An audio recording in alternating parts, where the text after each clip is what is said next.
네, 오늘은 어버이 주일입니다. 네, 부모님과 따뜻한 시간을 보내셨는지 모르겠습니다. 네, 우리나라에 이 어버이 주일이 생기기까지 그 유래를 먼저 잠깐 살펴보면은 미국의 마더스데이라는 전통의 영향을 받은 것으로 알려져 있습니다.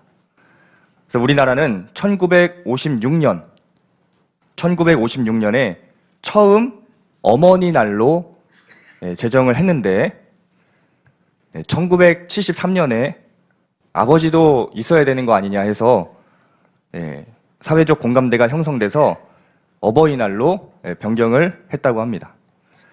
한국교회는 이 흐름과 맞물려서 5월 둘째 주일을 어버이 주일로 정하고 지켰던 것입니다.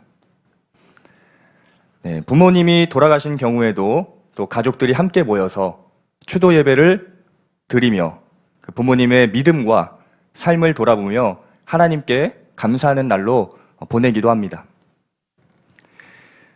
부모 공경, 이것은 10계명에서도 5계명에서 나오는 것인데요. 사람과의 관계를 말할 때에 첫 번째로 나오는 계명입니다. 왜 그럴까 생각을 해본 적이 있으십니까? 아마도 그것은 인간관계의 가장 기본이 되는 단위가 이 가정이기 때문에, 부모님이기 때문에 그런 것이 아닐까 하는 생각이 듭니다. 일반화를 제가 이렇게 다 하는 것은 아니지만 부모님께 잘하는 사람은 대체로 다른 사람들에게도 다 잘 하는 것 같습니다.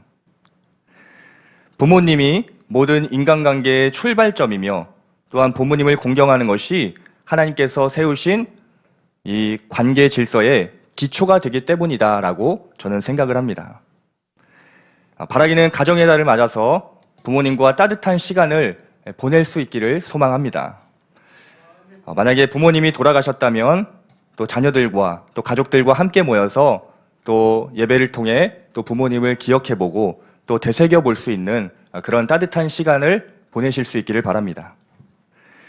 오늘 본문을 보시면 예수님께서도 자기의 어머니 이 마리아를 사도 요한에게 부탁하는 모습을 볼 수가 있습니다. 근데 이 질문이 한 두 가지가 생겼습니다.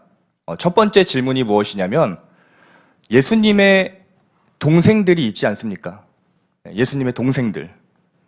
그래서 말씀에도 마태복음 13장 55절, 56절 띄워주시면 분명히 거기에 나와 있지요.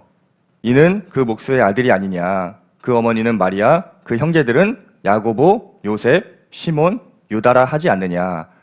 그 누이들은 다 우리와 함께 있지 아니하냐. 그런즉 이 사람의 이 모든 것이 어디서 났느냐 하고 보시는 것처럼 예수님의 형제들이 있었습니다. 남동생 4명이 있었고요. 누이들도 있었습니다. 그런데 왜 요한에게 어머니를 부탁하신 것이었을까? 이 부분을 잠깐 찾아보고 생각해 봤더니 당시에 예수님의 동생들은 아직 믿음이 없는 상태였습니다. 그래서 요한복음 7장 5절에 또 띄워주시면은 이렇게 이야기하죠. 이는 그 형제들까지도 예수를 믿지 아니함이로라. 아직 이 형제들이 믿음이 없는 상태였습니다.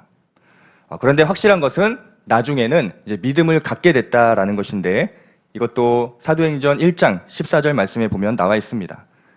여자들과 예수의 어머니 마리아와 예수의 아우들이라고 나와 있죠. 그래서 더불어 마음을 같이하여 오로지 기도에 힘쓰더라. 예수님이 승천하시고 나서 이 어머니와 또 예수의 아우들은 이때 예수님을 믿고 있었구나라는 것을 보게 되는 것이죠. 나중에는 믿음을 갖게 됐지만 현재 본문의 시점에서는 아직 이 형제들이 믿음이 없었다라는 것을 보게 됩니다. 예수님은 이 어머니가 믿음 안에서 보호받고 살아가기를 원하셨기에 이 믿음 없는 형제들에게 온전히 맡기실 수 없었던 것이 아닐까 하는 생각이 듭니다. 그래서 첫 번째 질문은 예수님의 동생들이 있지 않습니까? 라는 질문이었는데 그에 대한 답은 아직 믿음이 온전치 못했구나라는 것이고요. 두 번째 질문이 들었던 것이 무엇이냐면 그러면은 예수님의 아버지 요셉이 있지 않습니까? 라는 질문입니다.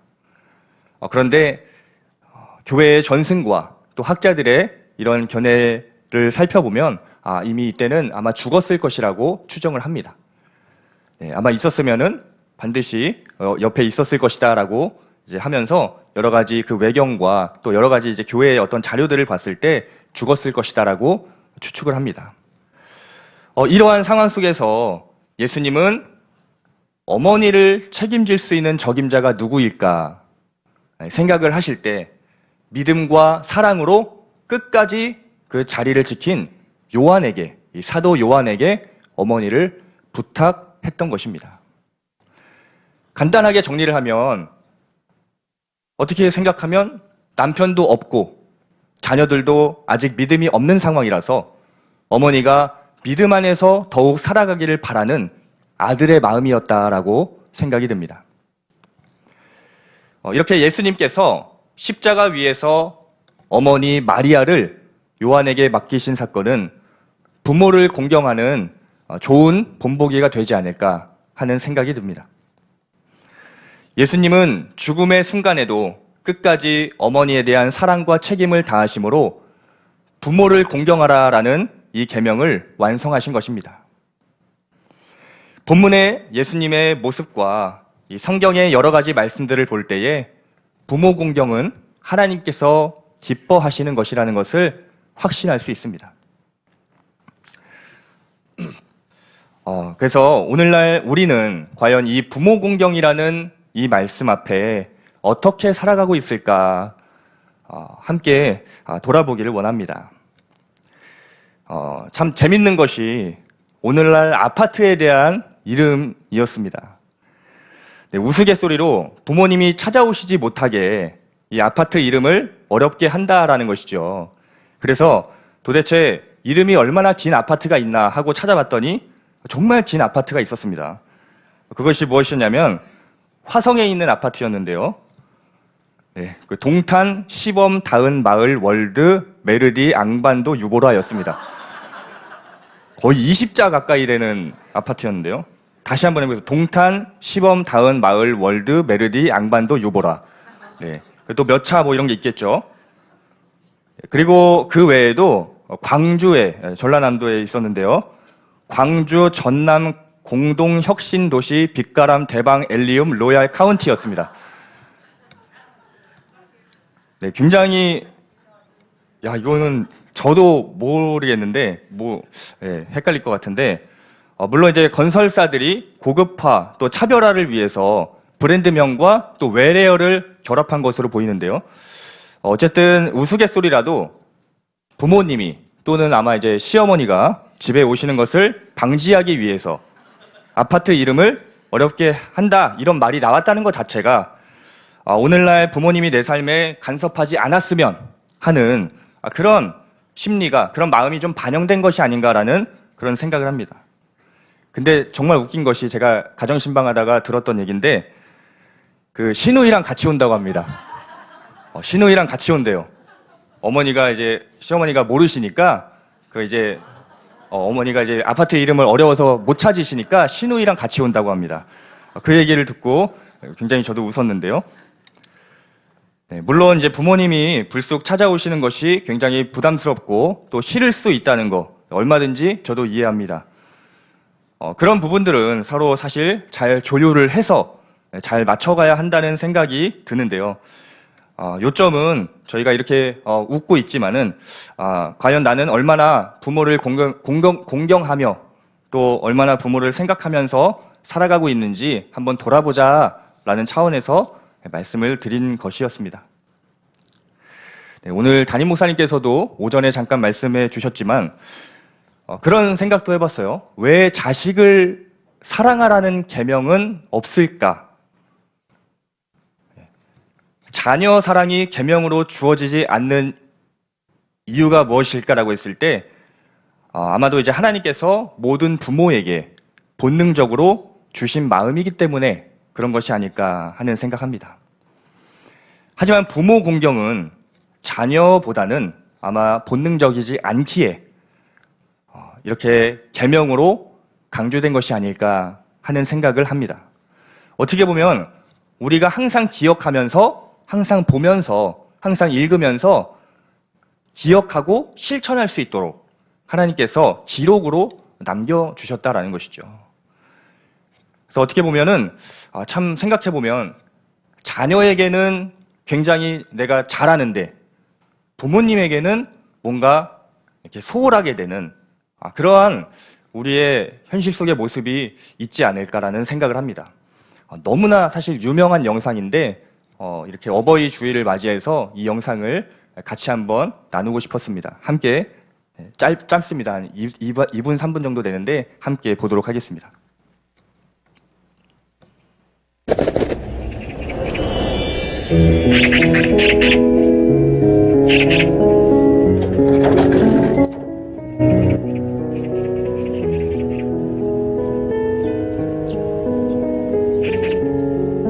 얘야, 저 새가 무슨 새냐?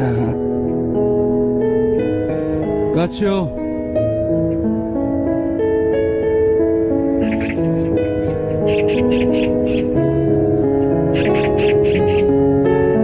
얘야, 저 새가 무슨 새냐?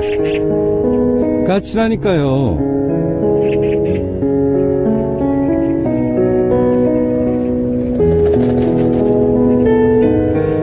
얘야, 저 새가 무슨 새라고 했지? 몇 번이나 대답해야 아시겠어요. 까치요. 까치라고요.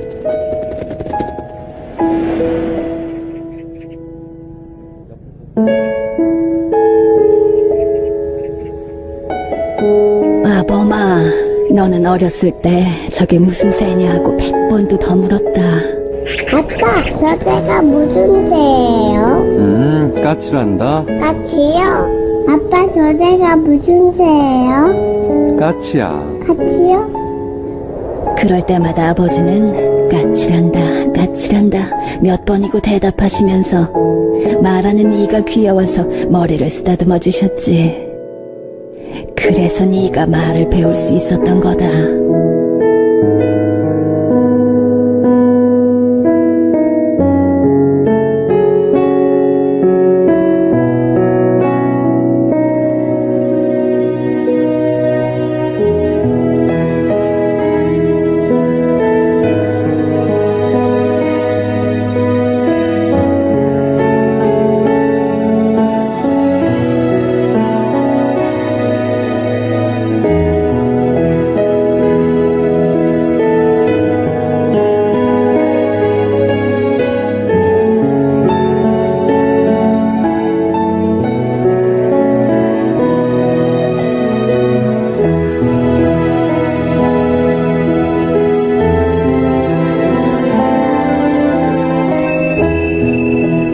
꼭 잡아드리세요. 언젠가 날 잡아주셨던 아버지의 그 손을. 네, 아버지와 까치라는 너무나 유명한 이야기입니다. 그래서 참 자녀에게는 잘하면서도 왜 부모님에게는 그렇게 잘하지 못하는 것일까 돌아보게 되는 영상이고요.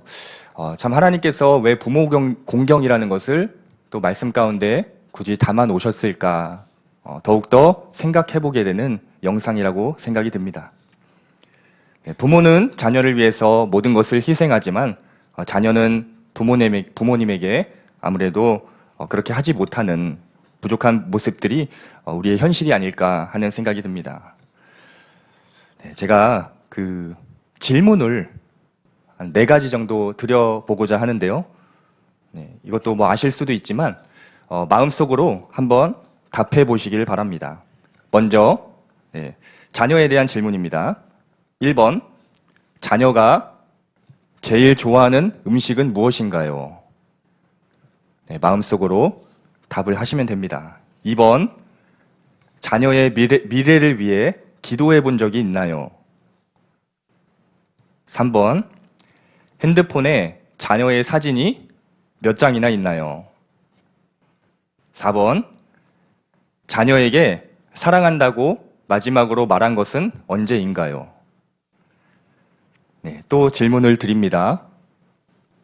1번, 부모님이 제일 좋아하는 음식은 무엇인가요? 2번, 부모님의 미래를 위해 기도해 본 적이 있나요? 3번, 핸드폰에 부모님의 사진이 몇 장이나 있나요? 4번, 부모님께 사랑한다고 마지막으로 말한 것은 언제인가요? 네, 우리는 생각보다 부모님에 대해서 잘 모르고 있을지도 모르겠습니다. 바라기는 그저 당연하다고 생각했던 것들에 대해서 이제는 감사를 표현할 수 있기를 간절히 소망합니다. 부모님이기에 당연히 그래야 된다, 이런 것은 없습니다. 여러분, 옛날 가요 중에 G.O.D라고 혹시 아시는지 모르겠어요. G.O.D. G.O.D가 어머님께라는 제목으로 노래를 했습니다. 네, 거기 가사에 보면은 어머님은 짜장면이 싫다고 하셨어. 정말 싫어서 싫다고 하신 걸까요? 네, 그렇지 않습니다. 어머니도 당연히 이 짜장면을 드시고 싶었는데요. 자녀들을 위해서 자녀들 먹으라고 짜장면이 싫다고 하는 그런 가사였습니다. 부모님의 마음은 다 그런 것이 아닐까 하는 생각이 듭니다. 네, 그런데 또 역으로 그런 질문을 하실 수도 있겠다 생각이 드는 게, 목사님, 저희 부모님은 나를 그렇게 사랑하시지 않았어요. 그런데 공경을 해야 됩니까? 네. 물론 이제 그러한 마음들도 이해가 됩니다. 하지만 부모라는 자리를 처음 경험하시다 보니까 이 부족한 모습이 있을 수도 있다고 생각해 보면 어떨까? 그런 생각이 드는데요. 하나님은 과연 부모님이 완벽하셔서 공경하라고 하셨을까? 오히려 부족한 부모님이라고 생각이 될지라도 하나님의 말씀대로 공경하면서 나아갈 때 더욱 큰 은혜가 그 가정 가운데 임하게 될 줄 믿습니다. 제가 정말 짧은 얘기지만 저희 할아버지 이야기를 잠깐 하려고 합니다. 이와 관련해서. 지금은 돌아가셨지만 저의 친할아버지께서는 저희 친할아버지는 자녀들에게 그렇게 좋은 인정을 받는 분이 아니셨습니다. 물론 저한테는 너무나 좋은 할아버지셨는데 과거에는 좋은 말로 하면은 굉장히 멋쟁이이셨어요. 워낙에 멋쟁이이셔서 자유로운 영혼이라고 해야 할까요? 그렇다고 막 엄청 막 그렇게 막 못된 그런 걸 한 것은 아닙니다. 그래서 어쨌든 참 이게 좋은 말로 멋쟁이지 그 삶이 사실 자녀들이 좋아하는 그 사람이 누가 있겠습니까? 그래도 하나님의 은혜로 예수님을 믿으시고 삶이 바뀌시면서 저 인천에 있죠. 주한장로교회에 이제 안수 집사님까지 되셨는데 노년에는 굉장히 좋은 모습으로 성화 되셨던 그런 모습으로 제가 기억을 합니다. 그래도 과거의 모습을 기억하며 자녀들은 별로 그렇게 할아버지를 좋아하시지 않았던 것 같은데 제 아버지는 그래도 할아버지가 돌아가실 때까지 최선을 다해서 효를 다했습니다. 그래서 옆에서 형제들이 그렇게까지 할 필요가 있냐 그런 질문을 받으신 적도 있었는데요. 아버지는 할아버지께 자녀로서 해야 할 도리를 그 이상으로 제가 옆에서 봤을 때도 굉장히 최선을 다해서 감당을 하셨습니다. 나중에 할아버지가 아버지께 하시는 말씀이 다른 자녀들한테는 아마 이런 말씀을 안 하신 걸로 알고 있고요. 저희 아버지한테 하시는 말씀이 본인의 삶을 돌아보면서 너무나 내가 내 삶을 반성한다. 그래도 우리 집안에서 아들 목사님이 나와서 너무나 영광이라고 저희 아버지께 미안하다고 그리고 감사하다고 말씀을 하셨다라는 것입니다. 부모님이 부족하더라도 가정의 질서 속에 자녀가 해야 할 일은 부모 공경인 줄 믿습니다. 그 말씀을 순종하며 나아갈 때 부모님께도 그리고 심지어 나에게도 하나님의 그 은혜와 복이 임하게 되는 것입니다. 네, 이제 결론인데요. 제가 우스갯소리로 하는 제 나름의 명언이 있습니다. 그것이 무엇이냐면 남는 것은 말씀과 사진밖에 없다라는 것입니다. 애들이 왜 이렇게 목사님 사진 많이 찍으세요? 그러는데 남는 게 사진밖에 없습니다. 말씀과. 그래서 언젠가는 부모님도 더 나이가 드시기 전에 활동하시기 힘드시기 전에 얼른 사진으로 좀 남겨봐야겠다라고 생각해서 소소한 사진들은 계속 이렇게 찍어 왔고요. 작년에 9월 달쯤인가에 사진관 가서 큰맘 먹고 사진을 좀 찍었습니다. 그래서 함께 잠깐 보시면은 네, 저희 이렇게 가족인데요. 제가 외동이에요. 네, 그래서 이렇게 부모님 계시고 제 아내랑 또 이렇게 리나가 있습니다. 그래서 또 이렇게 넘겨주시면 네, 저희 아버지가 저래 봬도 90kg, 거의 95kg인가 그러세요. 아들은 말랐는데 네. 살 좀 빼셔야 되는데 그래서 이렇게 남기니까 너무나 좋더라고요. 네, 같이 이렇게 또 다음에 보시면은 아버지랑 손도 잡고 찍어보기도 하고 또 어머니랑 또 이렇게 네, 하기도 하고 네, 또 다음에 보시면은 이건 보너스입니다. 네, 아버지랑 리나랑 이렇게 너무 예뻐서 또 이렇게 가져왔는데 네, 이렇게 사진을 참 남겨놓는 것이 굉장히 추억도 되고 굉장히 따뜻한 그런 기억으로 남는 것 같아서 한번 이렇게 가져와 봤습니다. 네, 처음에 아버지는 왜 갑자기 이렇게 사진을 찍자고 하는지 처음에는 이해가 잘 되지 않았다라고 말씀을 하셨는데 찍고 나시더니 왜 이렇게 시간을 내서 찍는지 좀 알겠다라고 하시더라고요. 네, 바라기는 이번에 또 기회가 되신다면은 함께 사진을 찍으면서 그 아름다운 추억을 많이 남기실 수 있기를 소망합니다. 네, 별로 찍고 싶지 않으신가 봐요. 네. 사실 저도 이제 부모님이 계시지 않았다면은 제가 이 자리에 서 있을 수도 없었겠죠. 참 감사한 것이 아버지가 이제 목사님이시다 보니까 또 저도 그 목사의 길을 가다 보니까 힘들 때마다 아버지를 이렇게 찾게 되는 것 같습니다. 아버지가 전도사 시절 때부터 부교육자 생활 다 하시고 또 담임 목회도 지금 하고 계시기 때문에 그 여러 가지 고충들과 고민들과 그런 것들을 다 알고 계셔서 제가 무엇인가를 딱 말씀드리면 딱 거기에 맞게 말씀을 잘 해주시더라고요. 그런 것도 너무나 감사하고 또 어머니는 어머니 나름대로 저한테 또 기도와 여러 가지 좋은 말씀들도 해주시고 그런 것들을 볼 때 참 부모님께 감사하고 또 하나님께 감사하다라는 생각을 했습니다. 하나님께서는 왜 가정이라는 것을 만드셔서 부모를 만나게 하시고 공경하라고 하셨을까? 그 안에